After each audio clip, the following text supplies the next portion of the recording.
Solihah itu bahasa Kanjeng Nabi kriteria 3. Solihah, orang solehah, solihah. Apalagi solihah. Soalnya dipelesetkan solihah, suka lupa pakai BH.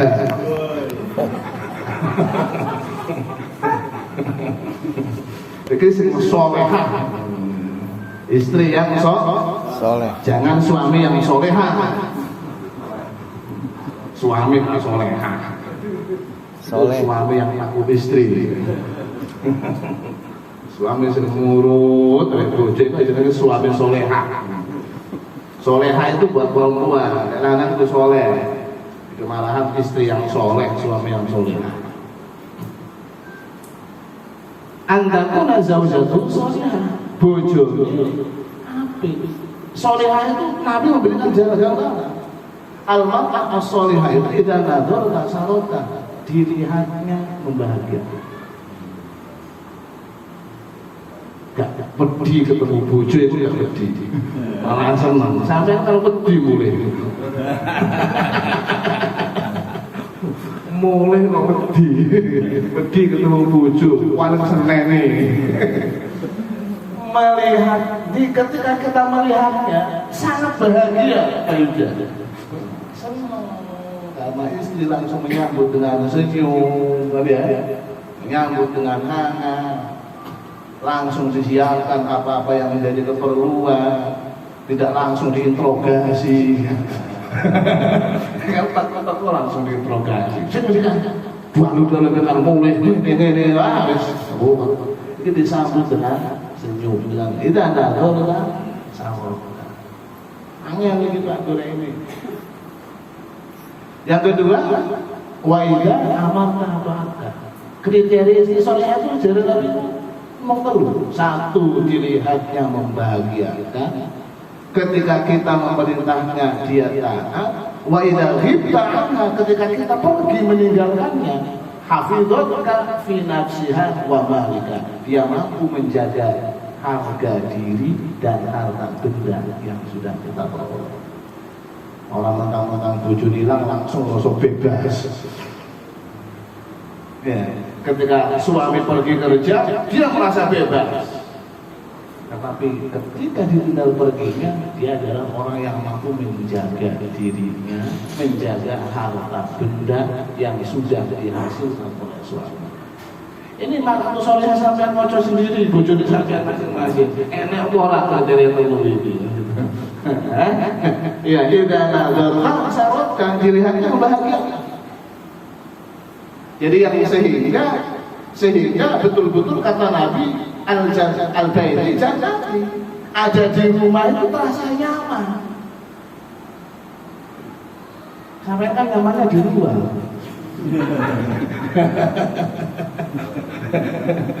Jowo buya guyu menyekuat orang ngemut.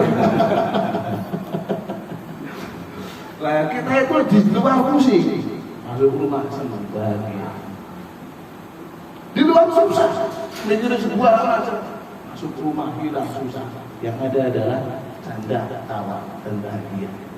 Nah, sampai kok terkondisikan kayak gitu punya, berarti pasangan hidup kita adalah mar'atun sholih.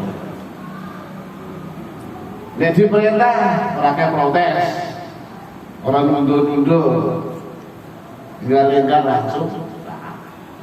Ketika ditinggal pergi, dia menjaga harga dirinya, dia menjaga harta benda yang dihasilkan suaminya.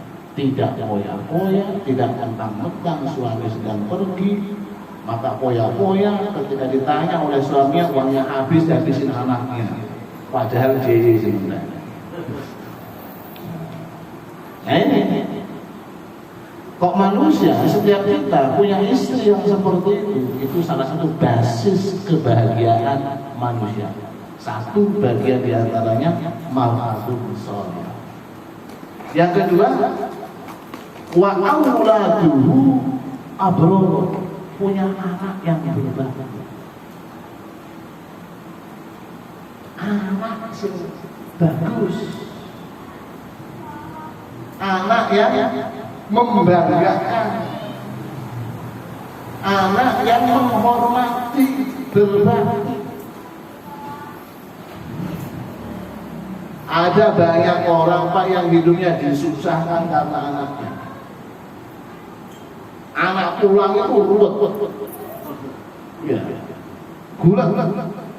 Setiap anak pulang mesti berantem karena kemauan anak yang tidak terkendali. Kalau tidak berantem pasti ada yang hilang. Diambil anak. Nah kalau kita punya anak kayak gini, mencemarkan nama baik, kelakuan yang tidak bagus, memberikan semacam asosiasi yang buruk, ini merupakan masalah. Yang ketiga, wa khulaqa'u sholihin, kekancane orang-orang benar. Dolo koncone wong saleh. Basis kebahagiaan. Wa khulaqa'u sholihin. Dolo koncone adalah orang-orang saleh. Orang saleh itu adalah orang yang tidak akan memanfaatkan kita, tetapi memberi manfaat terhadap kita. Ya. Sampai sering dimanfaatkan sama orang. Nah itu, tapi dia tidak memberikan manfaat, itu tidak apple. Konco itu adalah yang memberi manfaat pada kita, baik manfaat spiritual, apalagi termasuk kemanfaat ekonomi sosial. Kita punya teman yang kalau kita salah diingatkan dan tidak menyinggung perasaan. Yang ketika kita sudah memiliki semacam keperluan, dia kalau bisa bantu. Itu namanya teman yang soleh. Dan mengingatkan kita ketika kita melaksanakan sesuatu yang maksiat. Makanya peribahasa itu kan teman itu yang ketika kita yang ada ketika kita susah. Ya. Yang ada ketika kita susah itu teman. Kalau ketika senang banyak orang pada kumpul biasa, jenenge semut ya ngono. Jenenge semut ya kumpulin ning gulu. Yang namanya teman itu yang ada di saat kita susah.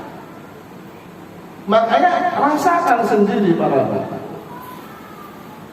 Temanmu adalah yang kamu ingat di saat kamu senang.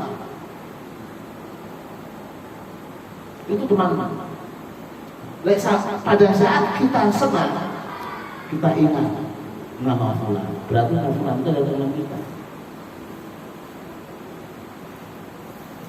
Yang kedua, temanmu adalah yang ada di saat kita susah.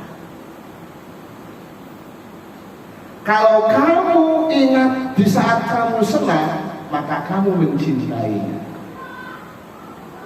Berarti kita mencintai dia. Kalau kamu ingat di saat kamu senang, berarti kamu mencintainya. Berarti kamu mencintainya. Maka apabila dia mengundangmu di saat dia senang, maka dia juga mencintaimu. Itu teman. Makanya orang-orang yang soleh itu tidak akan menjerumuskan temannya, tidak hanya memanfaatkan saja, tapi memberi manfaat. Kalau yang memanfaatkan saja itu nanti akan pergi di saat kita tidak bisa memberikan manfaat. Teman itu yang memberi manfaat,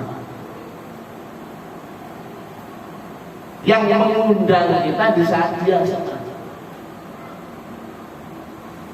Di saat dia senang, maka dia ingat sama kita. Makanya siapa teman kita bisa dirasakan. Kalau kita lagi susah, dia ada.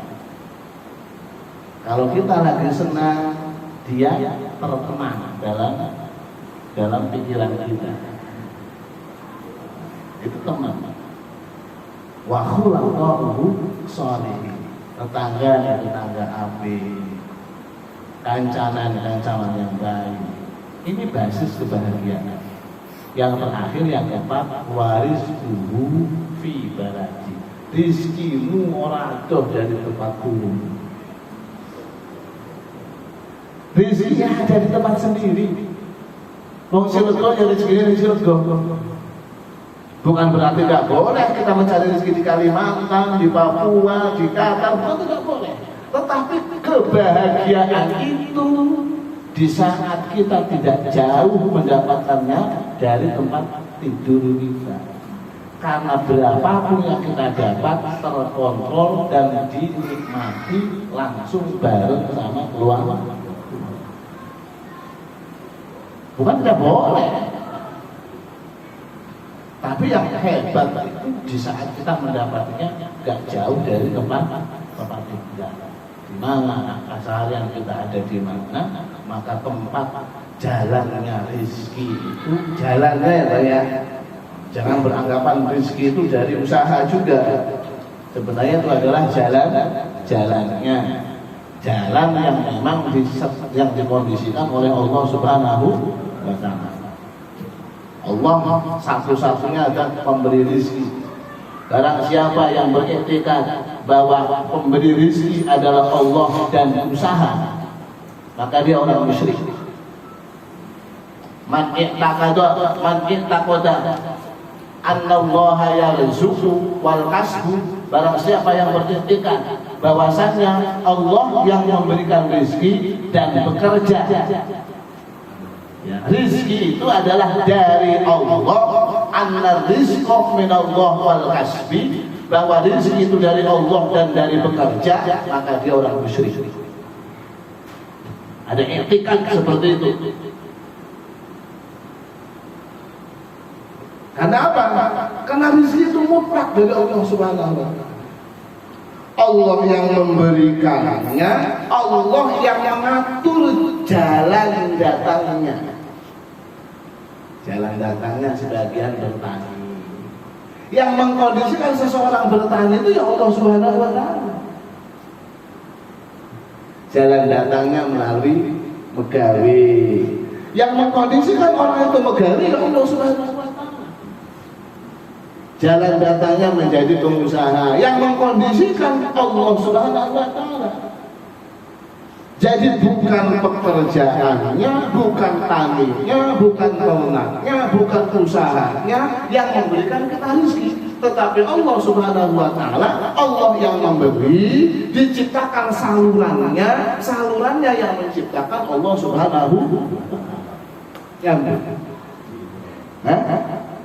Makanya siapa yang beriktikad bahwa rezeki itu adalah hasil usaha saya, malah dia sebut dengan kafir, meniadakan Allah dari usahanya, melibatkan Allah tapi bercampur dengan usaha musyrik. Barang siapa yang melihat rezeki itu adalah dari Allah, tapi dia gak tahu apakah besok ini ada rezeki untuknya ataupun tidak, ragu, munafik, namanya meragukan sifat Allah Subhanahu wa Ta'ala. Yakin rezeki itu dari Allah, cuma nggak tahu besok ini saya dapat rezeki ataupun tidak. Nah, namanya munafik, ragu terhadap Allah Subhanahu wa Ta'ala. Padahal Allah dominun, Allah yang menjamin seluruh manusia pemberi rezeki. Gak mungkin manusia hidup tanpa rezeki Allah Subhanahu wa Ta'ala. Gak mungkin. Allah yang menjamin rezeki manusia, Allah yang menjamin pola jalannya, Allah yang menjamin diterimanya rezeki yang Allah berikan. Gak bakal gak terima. Kalau Allah memberikan, gak bakal gak terima. Kalau tidak diterima, berarti memang bukan rezeki kita. Ya. Kalau tidak diterima, termasuk Allah menjamin selama manusia masih hidup pasti diberi rezeki. Tidak akan manusia hidup tanpa rezeki Allah Subhanahu wa taala. Wong mati pun jatah rezeki itu selesai. Kemana? Allah itu bikin rezeki itu lebih dulu daripada manusia, daripada makhluk. Lebih dulu. Itu rezeki datang.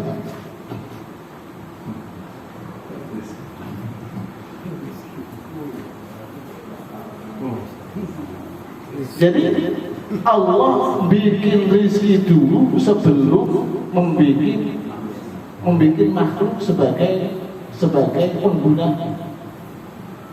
Sama seperti sampean mau bikin rencana bangunan itu bikin RAD dulu. Kira-kira habis berapa ya? Anggaran dulu yang itu.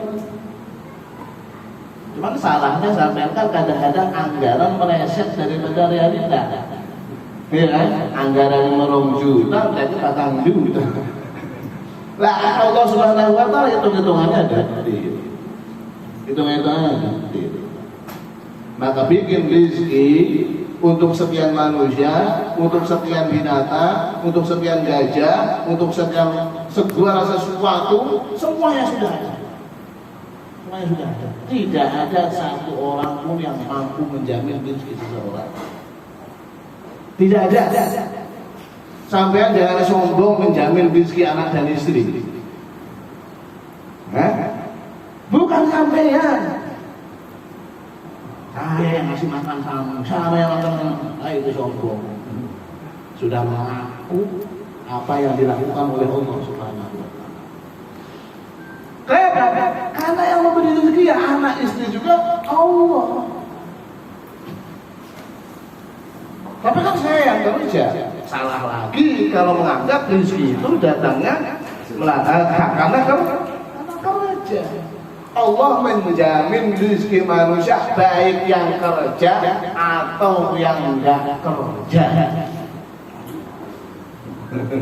Baik yang kerja atau yang tidak kerja, Allah memberi rezeki. Karena memang manusia itu dikondisikan dengan 2 hal. Dalam bahasa Imam Ibn Athaillah dikatakan sebagian manusia dikondisikan oleh Allah Subhanahu wa taala dengan maqam tajrid. Sebagian manusia dikondisikan oleh Allah Subhanahu wa taala dengan maqam asbab. Apa maqam asbab? Maqam asbab itu adalah dia dapat rezeki dengan cara ada sabab mengalirnya rezeki. Ada orang yang dapat rezekinya nggak punya sabab. Anak mau enggak punya sabar, enggak kerja, enggak apa, tapi lemu. Lah, itu makom tajrid. Itu makom tajrid. Binatang cecek, ada cecek kurus, lemu, enggak ada cecek kurus. Padahal enggak kerja cecek. Nyewatan ada lauk datang cicak kan nggak kerja, nggak kayak buru itu sibuk pagi pergi pulang sore, tapi nggak dapat apa-apa, dapat perut kenyang doang. Ya. Itu manusia kayaknya. Sebagian ada di posisi makom tajrid, sebagian ada orang di posisi makom asbab. Dalam istilah bahasa hikam, iradatu tajrid ma'a iqamatil lahiyyah fil asbab minasyahwatil khafiyah. Bagus mana makom tajrid atau makom asbab? Semuanya bagus. Sing megawe ya bagus. Orang megawe tapi dengan sifat-sifat tertentu ya bagus. Dan itu menunjukkan kenapa ada orang tidak kerja tapi terpenuhi, menunjukkan atau sebagai dalil bahwa Allah memang yang memberi rezeki. Kalau ternyata pegawai itu menjadi pemberi rezeki, harusnya yang tidak kerja itu tidak dapat rezeki. Sebaliknya, ada orang tidak pegawai malah lebih sejahtera daripada pegawai. Ya, sing enak-enak nyuwantani tangi turu ngerokok tamatuk ya. Tangi mangan turu tamatuk. Tapi lebih sejahtera daripada sibuk. Karena memang menunjukkan pegawai itu menjadi sebab itu tidak memberikan pengaruh terhadap ketentuan Allah Subhanahu wa taala. Makanya kalau orang berada dalam posisi yang dengan proporsional, mau tajrid, mau asbah, sama saja. Ada orang yang selama ini hidupnya terpenuhi kebutuhannya melalui asbab, karena dia kerja, tani, atau usaha-usaha yang lainnya. Tapi saya mah ngurusin dunia baik ngaji udah kejuput, sholat udah kejuput, wis reren baik dari ibadah baik. Ini tertipu. Ini sudah tertipu. Itu namanya terjebak dengan nafsu yang tersembunyi. Lah risen deh megawai ini suruh ngurusin dunia baik, aku sholat baik ngaji. Gara-gara gawe baik ngaji udah kejuput, sholat udah kejuput, reren baik sekarang. Gawe ini, apa ngaji baik, apa sholat baik, ini malah terjebak nafsu. Apa terjebak nafsunya? Dia nggak bakal kuat hidup tanpa asbab. Akhirnya terkatu-katu. Sholat urut, hidup sekali. Saya ada. Saya punya contoh orang. Barusan kenal agama, gua gagah, kenal fadilah ngaji, kenal fadilah sholat jamaah, dia anggap pegawai ini ngerusak ngaji, ngerusak sholat, akhirnya resign pegawai ini. Ya, akhirnya tetap sholat jamaah udah tekun, pegawai udah duit. Akhirnya, nah makanya bukan itu tujuannya. Mau asbab, mau tajrid, sama-sama karena memang itulah cara Allah mengalirkan rezeki. Ada orang yang dikondisikan tajrid, orang apa? Ada sahabat tajrid itu, wong wadon, istri itu makom tajrid, karena sudah dijamin oleh suami. Makom tajrid itu istri itu, anak casilir itu makom tajrid. Nggak perlu apa-apa tapi terjamin, harus dikasih makan sama orang tuanya istilahnya. Itu makom tajrid. Pensiunan, ya megawe oleh gaji. Makom tajrid itu Pak, oleh warisan atau sampean gue apa di pasar saham, ya main pasar saham udah nguyul baik nguyul modern kan. Nah ya zaman dulu kan nguyul itu ngejagongi lilin, saya kan jagongi hati dalam valuta ya dalam HP, dalam pergerakan harga di pasar saham. Sumpah mana sampai punya kayak gitu, terus kenapa nulis makom tajrid itu ya. Tidak punya kegiatan real dalam dunia usaha, tapi terpenuhi kebutuhan makom tajrid. Lah orang sudah makom tajrid, tidak apa-apa, kok masih gerapiak, masih geragas, masih kesana kemari, itu lengser, turun derajat dari posisi yang mulia. Wis dienake ora apa-apa, cukup, tapi masih biayaan apa? Aktivitas usaha. Biasanya nanti aktivitas agama yang menjadi kalah.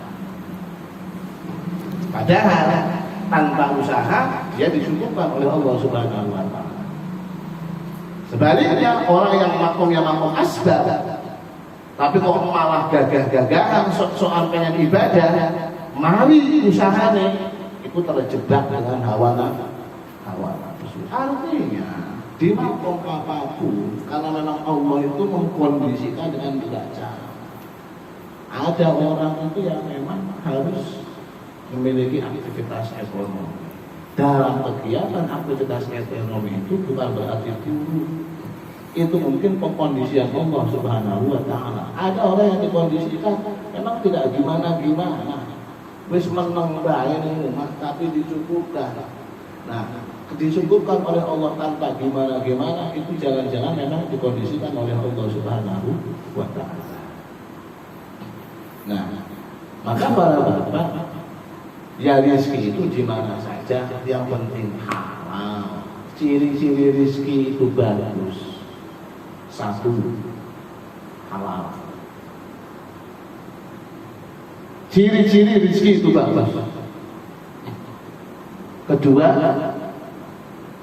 kita mengambilnya, mengusahakan mendapatkannya, tidak melaksanakan perkara yang maksiat.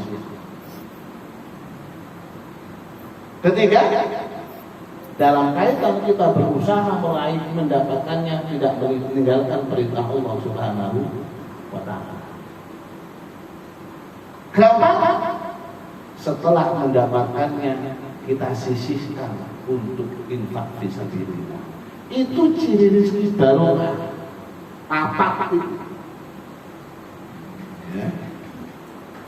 Tak ulangi. Yang pertama, rezeki itu halal. Kalau haram tidak ada barokah sama sekali.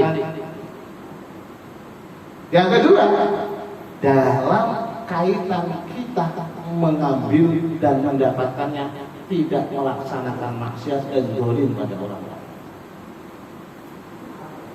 Tidak ada pendolim, tidak hasil nipu. Karena nipu itu mendolimi orang. Dagang ngomongnya sekilo, diwarai sekilo, padahal 8 ton, itu dolim. Iya dolim itu namanya kan. Pokoknya dalam mendapatkan rezeki itu tidak ada pendoliman sama pihak lain. Tidak ada, tidak merugikan orang lain. Yang ketiga, dalam kita mendapatkannya kita tidak meninggalkan perintah Allah. Artinya kita tetap melaksanakan perintah Allah. Tolak. Dan yang keempat, setelah mendapatkannya kita sedikit menyisihkannya. Ya, 2,5 atau 10%. Batas maksimal uang itu disebut loman, menyisihkannya 10%. Supaya selamat saking sebutan pelit, 2,5%. Ya. Disebut uang ikut dermawan, menyisihkan apa yang kita dapatkan, kita sisihkan 10%. Lebih dari itu orang istimewa. Sampai pernah dengar ceritanya seseorang Bani Israel yang sapi ini dibayari emas. Yang menjadi kronologi surat Al-Baqarah. Ya. Surat Al-Baqarah. Al-Baqarah seekor sapi. Itu anak yatim yang punya. Anak yang bapaknya meninggal, satu-satu harta peninggalnya adalah seekor sapi. Sapi jantan lah, bukan sama sapi betina. Sapi. Nah sapi ini diingat, kata ibunya, sampai ini udah dewasa. Nek sampean arep bojo ya bojo. Kuwi sapi didol kanggo muda. Apa kata si anak ini? Anak ini kerjanya yang ikut sapi, ya boleh kayu dan seterusnya. Sepanjang dia memiliki ibu ditinggal bapaknya, seberapapun penghasilan yang ia dapatkan pasti bagi 3. Sepertiga untuk dirinya, sepertiga untuk orang tuanya, sepertiga untuk sedekah ataupun keperluan fisabilillah itu. Selalu seperti itu. sepertiga untuk dirinya, sepertiga untuk keluarga. Nggak harus orang tua, apalagi orang tua. Bisa di sekitar kita mungkin ada orang yang punya saudara yang belum mapan. Lu kita ini kalau mau memikirkan orang, Pak, pikirkan saudara dulu. Iya. Kalau bisa kita menjadi orang yang memiliki kemapanan ekonomi yang tinggi, jangan sampai keluarga kita ada yang tertindas, jangan sampai ada keluarga kita yang nelongso. Kita angkat derajatnya keluarga tersebut. Itu orang bijak. Makanya ini refleksi daripada sepertiga untuk ibunya dan keluarga, sepertiga untuk dirinya, sepertiga untuk ditanam di sapi. Fakir, pokoknya disedekah. Ini sikap pemuda ini sepanjang hidup seperti itu. Kalau sampai tidak bisa sepertiga, kegede, kan gitu namanya kan, terlalu besar sepertiga, 1/10. 1/10 itu sudah masuk orang dermawan. 1/10 itu sudah masuk orang dermawan.